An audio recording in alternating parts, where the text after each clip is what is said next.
भारतीय किसान यूनियन के प्रदेश अध्यक्ष हरनाम सिंह वर्मा ललितपुर पहुंचे। ललितपुर में प्रेस कॉन्फ्रेंस में क्या कहा, आप भी सुन। देखिए, हम हमेशा 40 साल पीछे जब चौधरी महेंद्र सिंह टिकैत के साथ शिक्षा के बाद में किसान आंदोलन में आए, तब से लेकर आज जब आपसे बात कर रहे हैं, तो चूंकि बुंदेलखंड एक ऐसा क्षेत्र है और यहाँ की इतनी अच्छी मिट्टी जिसको कोई सरकार रही हो, बुंदेलखंड पर अगर काम किया गया होता तो यहाँ की दाल, यहाँ का तिल, यहाँ का गेहूं, यहाँ की जो भी संस्कृति है, ये आज पूरी दुनिया में इसको एक पर्यटन का स्थल भी बनाया जा सकता था और प्रत्येक बुंदेलखंड के हमारे नागरिक किसान के चेहरे पे खुशहाली होती। लेकिन मैंने जो इसको देखा है, आज हमारा चौथा दिन है, 2 तारीख को ये समापन होगा कार्यक्रम। कल मैं महोबा रहूँगा, फिर इसके बाद बांदा और चित्रकूट में समापन होगा और लखनऊ पहुँच के मैं 5 तारीख को वहाँ प्रेस कॉन्फ्रेंस करूँगा। मैंने हमीरपुर में जब किसानों से बात किया तो आवारा जो गौवंश है, झांसी में जब लोगों से बात किया और मैं जिला अधिकारियों से भी मिला, चाहे हमीरपुर हो, चाहे बुंदेलखंड हो, चाहे झांसी हो, लेकिन यहाँ के जो अधिकारी हैं वो अपना जो राज्य सरकार को डांटा जाता है कि कौन किस नंबर पर है, तो जालौन आज की डेट में गौशाला और वहाँ के जिला अधिकारी ने रात में हमको डाटा दिखाया कि हम 1 नंबर पर हैं, उनको कोई अवार्ड भी मिला है। मैं बताना चाहता हूँ, ये अवार्ड जिलाधिकारी को मिल सकता है, यहाँ के सांसद को, विधायक को मिल सकता है, लेकिन यहाँ के किसान को कभी अवार्ड मिलेगा? यहाँ के बुंदेलखंड के प्रत्येक समाज को अवार्ड मिलेगा? जब मैं इटावा औरैया से हमीरपुर प्रवेश कर रहा था तो वहाँ के हमारे जिला अध्यक्ष ने कहा कि अध्यक्ष जी 2 मिनट रुक जाओ, हम लोग थोड़ा लेट हो रहे हैं। तो उन लोगों का ये कहना था कि हम स्वागत करना चाहते हैं। मैं ये भी आपको बताना चाहता हूं कि हमारे जीवन का अपना एक संकल्प है कि जब तक किसानों के चेहरे पे खुशहाली नहीं आएगी, हम फूल माला नहीं पहनते हैं। जब से मैं प्रदेश अध्यक्ष बना, हम ये भी आपको बताना चाहते हैं कि बुंदेलखंड हमीरपुर में अगर अरहर की दाल, उड़द की दाल, चने की दाल और आटा और मसाले अगर फेरी के रूप में गांव में बिक रहे हैं, तो हमें आप सबको चिंतन करना चाहिए कि जो बुंदेलखंड पूरे एशिया को गेहूं, दाल, तिल, चना सब कुछ खिला सकता है, उस बुंदेलखंड में अगर फुटकर दालें बिक रही हैं तो ये अच्छे संकेत नहीं है। इस पे सरकार को, हमको, आपको, यहाँ के अधिकारियों को, जो जिम्मेदार लोग हैं, इनको चिंतन करना चाहिए। हमारा अभियान है बुंदेलखंड बचाओ, पर्यावरण बचाओ, ये अभियान हमारा है। हम इस दौरे में हम 7 दिन यहाँ रुक रहे हैं और गांव-गांव, आज भी 2 गांव को हम जाएंगे। कल भी 2 गांव को गए थे, गौशाला देखा था, बेतवा नदी में जो उसका रूप मिटाया जा रहा, उसको भी हमने देखा। हम ज्यादा खनन और उस पर इसलिए बात नहीं करेंगे कि खनन का जो विषय है, सरकार को, प्रशासन को, आप लोगों को देखना चाहिए।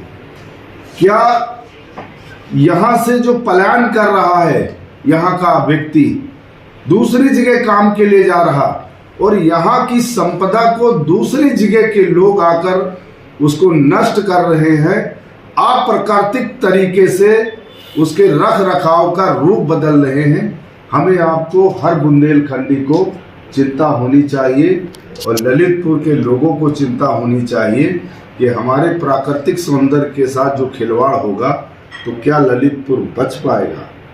इस अर्थ युग में सबको पैसे चाहिए, लेकिन मैं उस बात से कतई नहीं सहमत हूँ कि प्राकृतिक सौंदर्य को बिगाड़ के, किसान को बर्बाद करके, खेत खलिहान को बर्बाद करके अगर विकास किया जा रहा है, सरकारें उसे विकास कह रही हैं, तो मैं कतई उससे सहमत नहीं हूँ। मंडियां पूर्ववर्ती सरकारों के द्वारा यहाँ निर्मित की गई, लेकिन वो संचालित नहीं है अच्छे तरीके से। सिंचाई के जो साधन हैं, जो नहरें हैं, कैनाल हैं, उनकी सरकार द्वारा और सिंचाई विभाग द्वारा व्यवस्था की जाती है, लेकिन जितना सुचारू रूप से उनको चलना चाहिए उस तरीके से नहीं चल रही है। मैंने वहाँ ये भी देखा, करीब 4-5 हजार एकड़ जमीन सिंचाई विभाग की लापरवाही से हमीरपुर में फसल सूख गई। मैंने जिलाधिकारी को बताया। दूसरी बात मैं आपको ये भी संज्ञान में लाना चाहता कि जो गेहूं की फसल हमारी कट रही, अगर आप कैमरे में उसको कैद करेंगे तो बीज विभाग द्वारा, कृषि विभाग द्वारा जो हमारे बुंदेलखंड के लोगों को बीज दिए गए हैं, उनकी ऊंचाई कोई इतने लेवल में है, बाली है, कोई इतने में, 3-3, 4-4 किस्म के गेहूं हैं। ये भी चिंता का विषय है। दूसरा, हम आपके माध्यम से हर बुंदेलखंडी ललितपुर के लोगों को ये भी कहना चाहते हैं कि बीज बचाओ अभियान, बीज संरक्षित करो। अगर किसान बीज संरक्षित कर लेगा तो ये समाज जिंदा है। बीज घोटाले का मामला सामने आया था, शासन को रिपोर्ट भी गई थी, लेकिन इतने कम महीने गुजर चुके हैं, लेकिन शासन के द्वारा कोई भी कार्रवाई नजर में नहीं आ रही। उत्तर प्रदेश के मुख्यमंत्री ईमानदार मुख्यमंत्री हैं, कृषि मंत्री अनुभवहीन मंत्री हैं, इसलिए बीज घोटाले के पर कार्रवाई नहीं है। तो क्या आप लखनऊ में इस मामले को उठाएंगे? हमने इस बात को भारत समाचार और दैनिक प्रिंट मीडिया के जितने पेपर थे उसको उठाया था, इस पे आंदोलन भी हुआ था। लेकिन अगर कोई चश्मा लगाकर किसान को और घोटाले को देख रहा है तो उस सरकार को चश्मे को हटाना चाहिए। ये बात हमारे जिलाध्यक्ष के द्वारा बताई गई थी। मैं उसके लिए एक बताना चाहता हूँ, उत्तर प्रदेश के मुख्यमंत्री ने एक आदेश किया था कि दिन में किसानों को बिजली न दी जाए, जब तार टूटते हैं तो फसलें जलती हैं। उसके लिए भी हमने उत्तर प्रदेश के प्रबंधक बिजली विभाग के अधिकारियों से मिलकर उनको ज्ञापन देके 9 घंटे बिजली देने का आदेश करवाया है। सुबह 6 बजे से 11 बजे तक, 4 बजे से शायद 9 बजे तक ये आदेश हुआ है। अगर आप इसको देखेंगे तो आपको बिजली विभाग से मिल जाएगा। वर्तमान में नवीन गल्ला मंडी यहाँ पे बनी हुई है, लेकिन वहाँ पर नहीं जाता। जो पुरानी मंडी है वही चल रही है और नीलामी चबूतरों पर व्यापारियों का कब्जा है। इस बारे में आप क्या कहेंगे? देखिए, ऐसा है, पूर्ववर्ती सरकार के द्वारा हमीरपुर में भी एक बहुत अच्छी मंडी, खूबसूरत मंडी बनाई गई है। जब सरकारें पूर्ववर्ती सरकार को ये मान लेंगे कि इनके द्वारा जो काम किया गया है उसको हम आगे नहीं बढ़ाएंगे, तो वो राष्ट्र की धरोहर है, प्रदेश की धरोहर है, उस पर सबको चिंतन होना चाहिए। हम आपके माध्यम से ये कहेंगे सरकार ऐसा व्यवहार न करे। जो मंडी पूर्ववर्ती सरकार या सरकार के द्वारा बनाई जा रही है उनको संचालित किया जाए, तभी प्रदेश का विकास होगा और किसान को उसका लाभ मिलेगा। आपके द्वारा ये कहा गया है कि व्यापारियों का कब्जा है, व्यापारी भी इस प्रदेश का है, हम उसको अपने प्रदेश का हिस्सा मानते हैं। लेकिन आपके माध्यम से कहना चाहते हैं, व्यापारी और किसान का चोली दामन का साथ होता है। किसान को वो अपना भाई माने, तभी व्यापारी का भी भला होगा और किसान का भला होगा। लेकिन किसानों के लिए तो जगह नहीं है ना, मान लो ये इस बात को हम लोग इसको देखेंगे और कोशिश करेंगे कि यहाँ मंडी के जो अधिकारी हैं उनसे मिलेंगे और बात करेंगे इस विषय में। कह रहा हूँ कि बुंदेलखंड का 7 दिवसीय दौरे के बाद भी जो हमने हमीरपुर और जहाँ मैं गया हूँ, यहाँ ललितपुर में भी ये एक आपने विषय बताया है।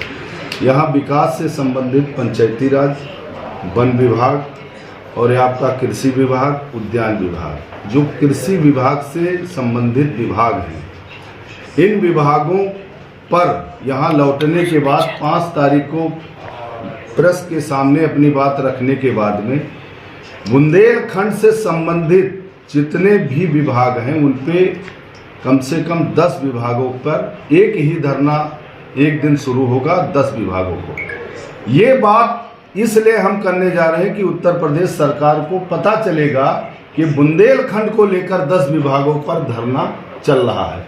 तो हो सकता है जिलाधिकारी की हटबाजी, जो आपका सवाल है, वो जाने के पहले आपको जिलाधिकारी की परमिशन लेना पड़ेगी। आपका कार्यक्रम है गौशालाओं का में भी जाने का है। तो ऐसी स्थिति में आप कैसे उस गौशाला की रक्षा करें? हमें जिला अधिकारी के ललितपुर के कोई आदेश की आवश्यकता थोड़ो है। नहीं, वहाँ पर बैन है, किसी को अंदर नहीं जाने दिया। नहीं जाने देंगे तो हम अपने जिला अध्यक्ष और किसानों से बात करेंगे। कोई यहाँ ये पर उत्तर प्रदेश का है हिस्सा केवल ललितपुर में नहीं, ये अगर ललितपुर उत्तर प्रदेश का हिस्सा है तो यहाँ जिलाधिकारी का आदेश नहीं चलेगा, यहाँ किसान का उत्तर प्रदेश सरकार का आदेश चलेगा। जिलाधिकारी अगर वो हटबाजी कोई करता है तो उसको भी तोड़ने का काम किया जाएगा। देश को